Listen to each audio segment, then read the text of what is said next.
Bienvenue dans le podcast du mouvement intérieur. Je m'appelle Élodie Leclerc, je suis thérapeute et guide énergétique spécialisée en libération par le mouvement et je suis surtout une grande amoureuse de la vie. Je suis ici pour t'accompagner à redescendre de la tête au corps, à faire danser ton énergie et à valser à travers les cycles de la vie. Tout au long de ces différents épisodes, nous parlerons d'exploration de soi, de nos mouvements intérieurs, des émotions, de l'énergie, de notre corps et de la vie. J'aurai également le plaisir d'accueillir des intervenants afin de partager, de co-créer et d'explorer de nouveaux horizons. Je te souhaite une merveilleuse écoute. Hello, j'espère que tu vas bien. Je me réjouis de te retrouver dans ce nouvel épisode du podcast. Un épisode mais tellement important que j'ai en tête depuis plusieurs semaines déjà. J'ai envie de te partager tellement de choses, tellement d'amour à travers cet épisode aussi. Vraiment un message important, je pense, qui va parler à beaucoup, je l'espère. Et c'est un chemin que moi-même j'ai emprunté depuis longtemps, mais dans lequel j'ai vraiment plongé ces derniers mois, cette dernière année, et dans lequel je suis toujours évidemment aussi parce que on est en chemin toute notre vie. Et donc voilà. Avant de plonger dans le vif du sujet, j'aimerais juste t'annoncer que ça y est, j'ai ouvert les inscriptions pour l'accompagnement de groupe Éclosion. Donc on a déjà fait une première session qu'on est en train de terminer. C'est juste incroyable ce qui s'y passe. C'est vraiment magique en fait. C'est vraiment une expérience humaine avant tout. Et de voir ces métamorphoses, ces transformations au cours des 3 mois, c'est juste incroyable. Et donc j'ai le plaisir évidemment de t'annoncer l'ouverture des inscriptions pour la prochaine session qui débutera le 7 mars. N'hésite pas évidemment vraiment si tu as des questions, si tu as des doutes, des peurs aussi, parce que souvent on est appelé par notre intuition, par notre trip là, vers un programme, vers un projet, vers peu importe, et en fait souvent le mental prend le dessus et du coup on s'auto-sabote, c'est un grand classique. Et donc n'hésite pas, je propose aussi des appels si besoin aussi pour répondre aux questions. Donc voilà, de toute façon il y a le lien juste ici en dessous si tu as envie évidemment de plus de détails. Plongeons dans notre sujet du jour. Devenir sa priorité. Ici, l'intention, c'est vraiment qu'on explore un petit peu ensemble mais pourquoi déjà, pourquoi, qu'est-ce que ça peut nous apporter d'avoir cette notion, ce concept de devenir sa priorité, donc de se choisir vraiment dans notre quotidien et comment aussi, moi en tout cas, je vais te partager les clés que je propose dans les accompagnements et que j'applique moi aussi, que j'ai expérimenté et que j'expérimente toujours parce que tu verras, je vais être la plus transparente possible avec toi et vraiment te montrer qu'on est tous des êtres humains, on est tous en chemin et que c'est pas toujours évident parce que ça demande de venir déconstruire, déconditionner et c'est un peu, je parle souvent moi de dépouillement personnel plutôt que de développement personnel. Et c'est pour ça que souvent on me dit mais Hello, tu nous dis tout le temps qu'en fait il n'y a rien à changer, que tout est déjà là et en même temps si rien ne change, rien ne change. Donc je sais que ça peut paraître contradictoire, mais en fait ce que je veux te transmettre à travers ce message que je partage souvent, c'est qu'en fait il n'est pas question de devenir quelqu'un d'autre, ni d'atteindre cette meilleure version de soi, en tout cas dans ma vision, ce n'est que ma vérité encore une fois. L'idée c'est que tout est déjà là, en fait, tout est présent en nous et c'est juste des peurs, des masques, des conditionnements qui sont là et qui nous empêchent finalement de nous révéler, qui nous empêchent d'être nous-mêmes. C'est pour ça que je parle toujours d'éclosion et c'est un mot que vous allez entendre encore beaucoup prochainement. Et donc en fait pour moi c'est plutôt devenir c'est pour ça que j'aime bien le mot dépouillement personnel plutôt et puis on révèle en fait et oui forcément que ça transforme, donc du coup il y a du changement et que le changement il est permanent en fait, donc j'ai toujours rien n'est permanent sauf le mouvement, sauf le changement. Heureusement, sinon tout serait figé. Mais c'est dans cette notion-là que j'ai à chaque fois j'ai envie de t'amener en fait. Donc voilà. Donc du coup, clairement ici, l'énorme conditionnement qu'on a et qui est ancré depuis en fait des siècles et depuis l'humanité j'ai envie de dire, mais vraiment depuis très très longtemps à travers nos ancêtres etc. aussi, c'est qu'en fait on a été conditionné pour penser d'abord aux autres, être au service des autres. Vraiment servir l'autre et se sacrifier. Il y a aussi, si on reprend l'histoire, c'est très marqué aussi dans notre humanité aussi, ce côté, même par exemple on prend les mères de famille, être mère, c'est vraiment se sacrifier, tout donner pour ses enfants et oublier qu'on est aussi une femme en fait, tout simplement. Alors ça moi je l'expérimente pas encore, donc je peux pas vous en parler, vous savez bien que je vous parle seulement de concepts, de notions que j'expérimente, que j'explore. Donc peut-être qu'un jour je pourrai vous en parler. Donc voilà. Mais en tout cas, c'est vraiment, on est conditionné pour penser d'abord à l'autre et donner à l'extérieur.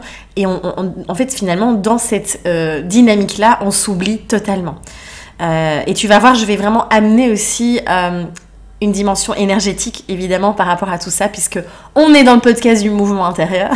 Donc clairement, ici, l'idée, c'est vraiment de pouvoir toujours fluidifier les choses, de toujours amener cette notion de flow dans le quotidien, dans les concepts que je te partage aussi ici. Donc voilà. Alors clairement, je viens avec beaucoup d'amour te parler de ce sujet aujourd'hui parce que l'année 2021 pour moi a été vraiment une année où ça a été vraiment compliqué par rapport à ça parce que ça a été un apprentissage énorme de me faire passer en priorité, de me choisir et de vraiment revenir dans cette douceur avec moi-même. Et j'ai été accompagnée d'ailleurs pour ça, hein, j'ai vraiment été accompagnée pour rééduquer finalement, réapprendre à m'écouter profondément et à respecter ce que j'entendais. Donc c'est vraiment toujours ça, c'est facile finalement aujourd'hui, si tu es là, si tu m'écoutes, je pense qu'il y a quand même une certaine conscience qui est là. Il y a, je pense qu'il y a les personnes qui écoutent ce podcast souvent sont quand même un minimum éveillées. Et donc on est capable, on a cette capacité de s'écouter. Après est-ce que je respecte vraiment ce que j'entends, ce que j'écoute et c'est là en fait où c'est là où ça se joue en fait, où tout se crée. Donc ça on va vraiment en reparler plus en détail par la suite. Et c'est vrai que en explorant aussi les blessures émotionnelles, et ça je vais en reparler aussi, et là on est en plein dans les ateliers et c'est juste tellement passionnant d'aller voir tout ce qu'il y a derrière. Et bien ça permet vraiment de comprendre aussi notre mode de fonctionnement et c'est clair que personnellement il y avait plein de peurs derrière aussi, peur de si je ne donnais pas assez à l'extérieur, si j'étais pas présente pour les autres, je n'allais plus être aimée, j'allais perdre des parts d'amour, j'allais être rejetée. Donc il y a plein de choses qui entrent en compte dans le fait qu'on s'oublie, qu'on se sacrifie et qu'on réponde toujours aux demandes extérieures au lieu de répondre aux demandes intérieures qui sont là vraiment à l'intérieur de nous. Et en plus de ça, on rajoute ici, enfin en tout cas je te partage mon propre parcours, hein, mais le fait d'être entrepreneur, c'est aussi d'autant plus, compliqué aussi parce que on est chef d'entreprise et donc du coup on peut complètement se perdre aussi à travers ça et on peut passer notre temps à travailler. En fait, surtout quand on est en ligne comme ça, on pourrait travailler 24 heures sur 24, il y a toujours à faire. C'est jamais fini en fait. Il y a jamais un moment où on se dit tout est fait en fait, je sais pas quoi faire. C'est impossible en fait. Il y a toujours à faire, surtout quand on a beaucoup de créativité aussi et que il y a des flots comme cette créativité qui partent, qui reviennent et donc voilà. Et donc d'autant plus, c'est important de pouvoir se positionner, enfin se remettre en question aussi par rapport à ça et se dire mais tiens, est-ce que je suis pas en train de m'oublier complètement? Pareil si quand on est parent, c'est très facile de se dire. Alors je peux là partager l'expérience puisque j'ai quand même enseigné, j'ai été institutrice primaire pendant 7 ans et on peut très vite voir aussi certains parents qui s'oublient complètement et qui deviennent juste maman, juste papa et qui ne sont plus là en tant qu'homme, femme, etc. Et donc là, je pense que c'est important aussi de pouvoir justement remettre en lumière cette notion de je me choisis et je deviens ma priorité. Et on va voir un petit peu tout ce qu'il y a à déconstruire aussi par rapport à ça. Alors, pourquoi évidemment c'est important de se choisir et de devenir sa priorité clairement, c'est pour moi une des plus belles preuves d'amour. Moi, c'est vraiment venu renforcer, mais tellement de manière puissante, l'amour que j'ai envers moi-même. Et vraiment de me dire, waouh, en fait, là, je me choisis. Et j'avais vraiment l'impression d'être envahie par cette vague d'amour, de me dire « Ah, mais c'est juste magnifique, en fait. » Et du coup, là, en fait, c'est encore une fois, je traverse la peur de décevoir l'autre, d'avoir l'impression, d'avoir peur d'être abandonnée, etc. Et je viens me connecter à cet amour que je suis en train de m'offrir là. Et je trouve ça absolument merveilleux, en fait. Pour moi, c'est vraiment une des plus belles preuves d'amour de soi, clairement. Et je pense que là, quand moi je vois que je repars dans cet oubli de moi-même, eh bien je reviens à ça, à cette sensation énergétique aussi finalement, puisque l'émotion est une énergie en mouvement, de waouh, en fait ça me fait tellement du bien, ça me remplit vraiment d'amour, ça me remplit le tout en fait, de pouvoir prendre ces moments pour moi en fait et de me les offrir. Donc ça c'est une première chose. Ensuite forcément ça nous amène quand même vachement plus de sérénité, parce que ces moments, en tout cas les moments pour soi et puis même simplement de s'écouter, eh bien ça nous permet d'être en accord avec soi aussi, et du coup d'être en quelque sorte dans ce flow, dans cet alignement. J'en ai parlé dans la dernière vidéo que j'ai postée aussi sur ma chaîne YouTube. Et du coup, ça permet vraiment de créer plus de fluidité, encore une fois. Et la fluidité, dans ce mouvement de vie, nous amène évidemment plus de sérénité. Il y a quelque chose qui se dépose en nous. Et ça fait du bien. Donc déjà, ça aussi, c'est hyper positif comme apport aussi de vraiment faire de soi sa priorité. Et ça change tout. Il y a quand même une diminution du stress, de l'anxiété. Et donc voilà. Alors clairement... ça nous permet aussi d'être, finalement c'est un peu bizarre de dire ça, puisque là on parle vraiment de se choisir, de devenir sa priorité, et ça en fait finalement ça nous amène à être beaucoup plus disponible et présent pour les autres.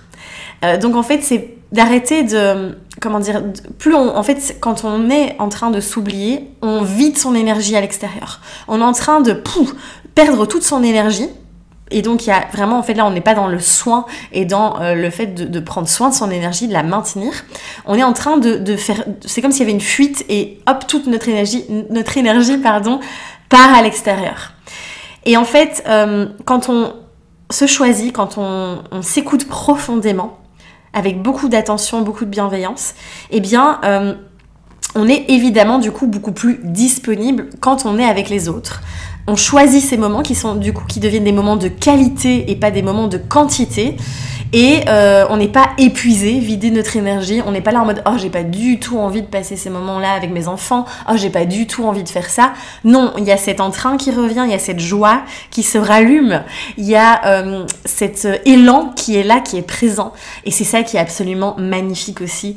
Et moi, ça a été mon plus gros apprentissage et ça n'a pas été évident. Parce que avant j'étais quelqu'un qui avait mais blindé d'amis, blindé de relations. J'étais tout le temps en train d'être à gauche, à droite, d'avoir plein d'activités, de voir une tonne de gens. Et ça n'a pas été facile, mais ça a vraiment été un choix aussi de prendre plus de temps aussi pour moi, de m'écouter. Est-ce que j'ai vraiment envie d'être disponible pour cette personne, ou des gens qui me disaient « Ah, je peux t'appeler, ça va pas, nanana ». Et à un moment donné, c'est aussi de pouvoir poser ses limites. Ça, on va en reparler dans les solutions, dans les pistes en tout cas que j'ai envie de te partager. Et ici aujourd'hui, c'est de faire moins, d'être peut-être moins disponible pour les autres, d'être plus disponible pour soi. Et du coup, ça a un impact, et je le vois en tout cas personnellement aussi, sur la qualité des moments que je passe avec les personnes. Et c'est juste magnifique en fait, ça change tout. Quand on fait de soi sa priorité aussi, il y a vraiment cette notion, je trouve, d'être au service de sa vie, d'être au service de soi, de se soutenir. Il y a quelque chose où on est vraiment... En fait, ce sentiment de solitude, moi, c'est vraiment venu aussi guérir... vraiment en grande partie cette blessure d'abandon.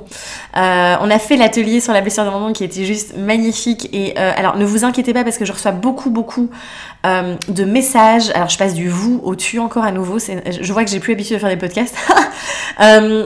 Je disais, ne t'inquiète pas, parce que j'ai beaucoup de personnes qui me demandent comment, est-ce qu'on peut revoir les replays, est-ce qu'il y a moyen d'y accéder, etc. Je vous mettrai la possibilité, en effet, de pouvoir obtenir ces ateliers qui sont déjà passés. Donc ne vous inquiétez pas, no stress, ça arrivera aussi tout bientôt. Donc voilà, et vraiment, ça m'a beaucoup aidé personnellement à venir guérir cette blessure d'abandon.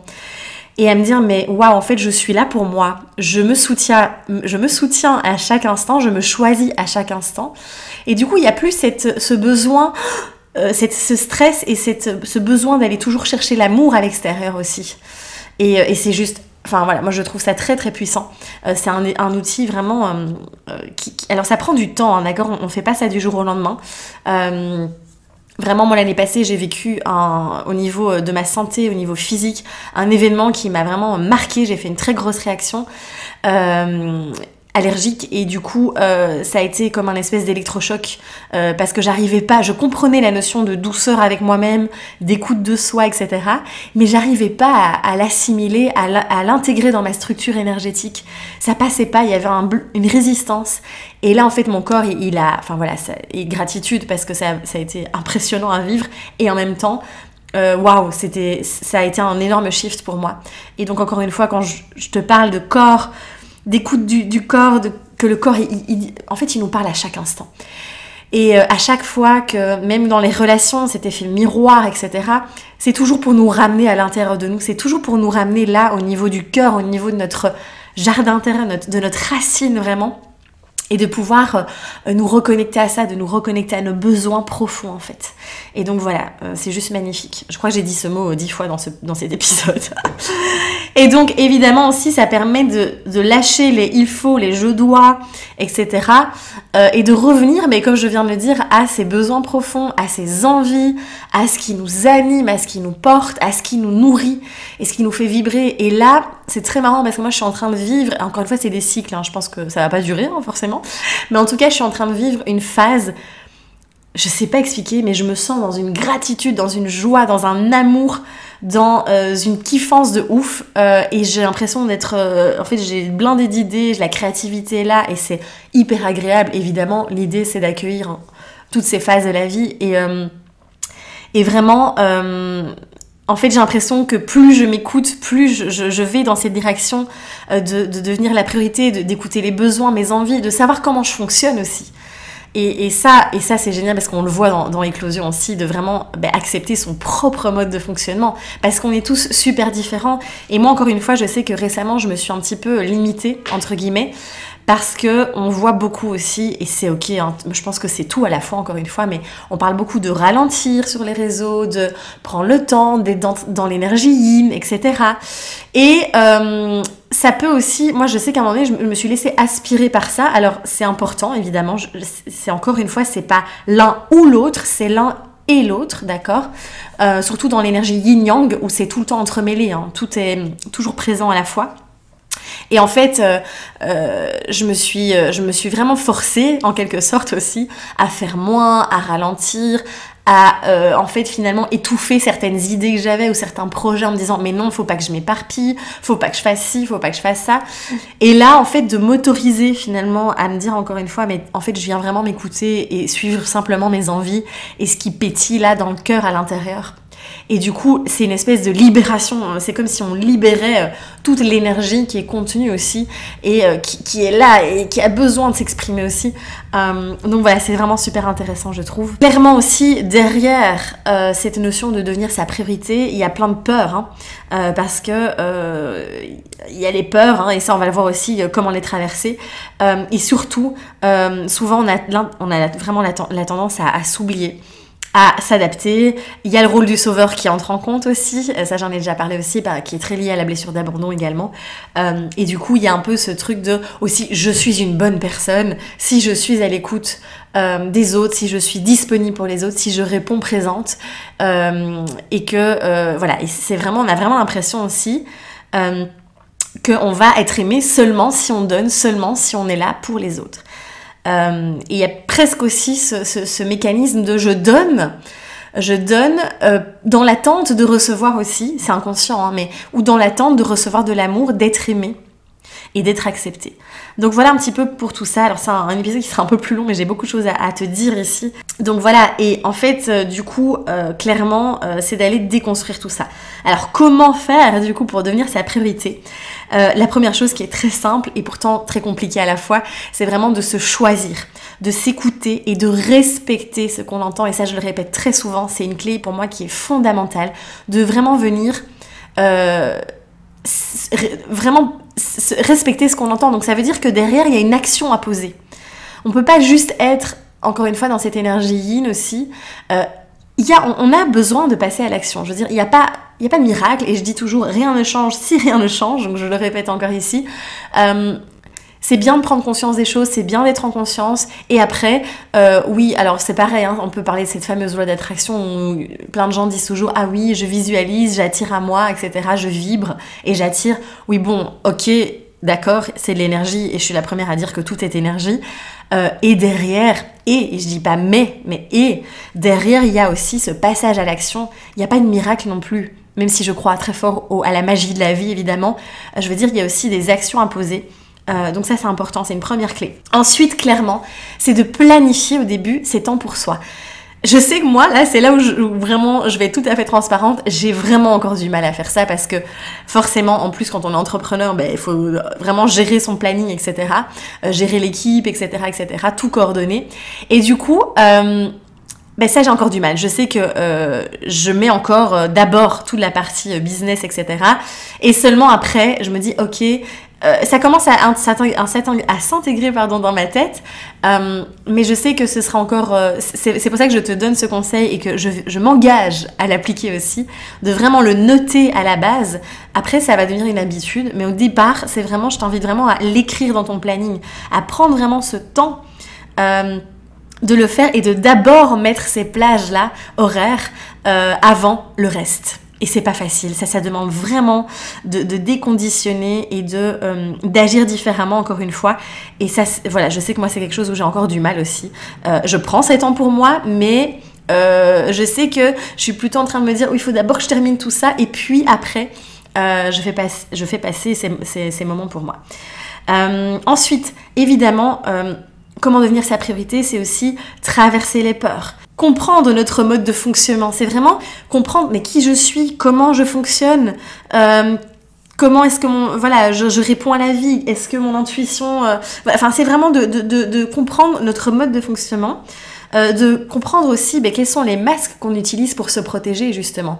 Pourquoi est-ce que je m'oublie? Pourquoi est-ce que je m'adapte? Qu'est-ce qui se passe en fait? Quelles sont les blessures? Quelles sont les peurs? Qu'est-ce qu'il y a derrière? Et une fois qu'on arrive à mettre ça en lumière, et c'est ce qu'on fait là dans les ateliers autour des 5 blessures, et moi c'est un outil qui m'a tellement profondément aidée et accompagnée sur ce chemin et qui me permet aujourd'hui de vraiment pouvoir vivre cette vie sur mesure dont je parle souvent aussi, et de pouvoir m'écouter et être, j'ai l'impression vraiment d'être toujours là à me soutenir en fait, et ça c'est tellement précieux vraiment. Et à travers ces 5 blessures, vraiment, enfin, je trouve que c'est un outil fantastique quand on arrive aussi à se désidentifier, parce que nous ne sommes pas les blessures, attention, ça j'en parle beaucoup aussi, et à les guérir, à les transformer, et finalement traverser cette peur, par exemple, de ne pas être écouté, entendu, accepté, la peur d'être abandonné, la peur d'être une mauvaise personne, d'être mal vu, etc. Et donc tout ça aussi, ça vient vraiment, ça permet de venir guérir tout ça. Et puis une autre chose aussi, c'est vraiment de se demander, de te poser la question de quoi ai-je envie? Est-ce que là, aujourd'hui, je me choisis? Est-ce que là, à cet instant, je me choisis? Et c'est toujours vraiment de venir ressentir, s'écouter par le corps. Le corps ne ment jamais. Écoute vraiment les sensations de ton corps. Est-ce que ça s'ouvre? Est-ce que ça se rétracte? Vraiment, sois attentif par rapport à ça, encore une fois, parce que ton corps, il a la réponse. Toujours, ça c'est sûr. Donc voilà, et c'est vraiment d'aller voir aussi en termes d'énergie, tiens, est-ce que ça me porte, est-ce que ça me donne de l'énergie, ou est-ce que ça vient m'en pomper? Et ça demande d'être super, méga transparent et honnête avec soi-même également par rapport à ça. Ça demande aussi de revenir dans son pouvoir créateur, de pouvoir vraiment se dire... en fait, j'ai la possibilité là de moi-même transformer, de moi-même passer à l'action, de moi-même créer ce dont j'ai vraiment envie. Et donc, pour moi, c'est vraiment une clé super importante aussi. Et aussi d'oser dire non, de poser ses limites, évidemment. Je pense que ça fait partie aussi de se choisir, de devenir sa priorité. Et je parle aussi beaucoup dans l'accompagnement éclosion. Il y a toute une partie sur les non négociables, de vraiment construire ces non négociables, les choses que, en fait, peu importe ce qui se passe. Alors après, on est dans le mouvement de la vie, donc ne soyons pas trop rigides non plus. Mais en tout cas, vraiment, les choses où on sait que c'est super important pour nous, que ça nous apporte vraiment tout ce dont on a besoin, que ça nous apporte de l'énergie, que c'est un moment où on prend soin de soi. Donc ça aussi, c'est important. Donc voilà. Vraiment, pour moi, c'est une des plus belles formes d'amour de soi, c'est une des plus belles preuves d'amour de soi que de devenir sa priorité. Et c'est loin d'être égoïste. Je pense que c'est juste quelque chose qui devrait tout à fait... Enfin, ça devrait être enseigné, présent dans les écoles aussi, de vraiment toujours se choisir. Et je pense qu'on sort un petit peu de ces conditionnements de je dois être là pour les autres, je dois donner à l'autre, je dois me sacrifier. Je pense que ça, c'est un peu l'ancien monde. Et de revenir... à soi, parce que après, à partir de ce mouvement-là, à partir de cette démarche-là de je deviens ma priorité, eh bien, cette présence à l'autre, est d'autant plus puissante aussi. Et donc là, je peux aussi être au service de moi-même et de la vie et du monde. Donc je trouve ça absolument magnifique. Voilà pour cet épisode qui est un petit peu plus long. J'avais beaucoup de choses à te partager. En tout cas, n'hésite pas s'il t'a plu, si tu penses que ça peut être utile aussi pour d'autres personnes de ton entourage. Partage-le, n'hésite pas à laisser aussi une petite note, à le commenter. Et puis à liker cet épisode. Merci de tout cœur en tout cas. Vraiment, merci. Et en tout cas, je suis très heureuse de te retrouver, de nous retrouver, de vous retrouver dans ce podcast. Et puis du coup, on se dit à très vite pour la suite, pour le prochain épisode. Et prends soin de toi évidemment et ose rayonner, n'oublie pas. Et surtout, écoute-toi et choisis-toi, oui, à chaque instant. Je t'embrasse.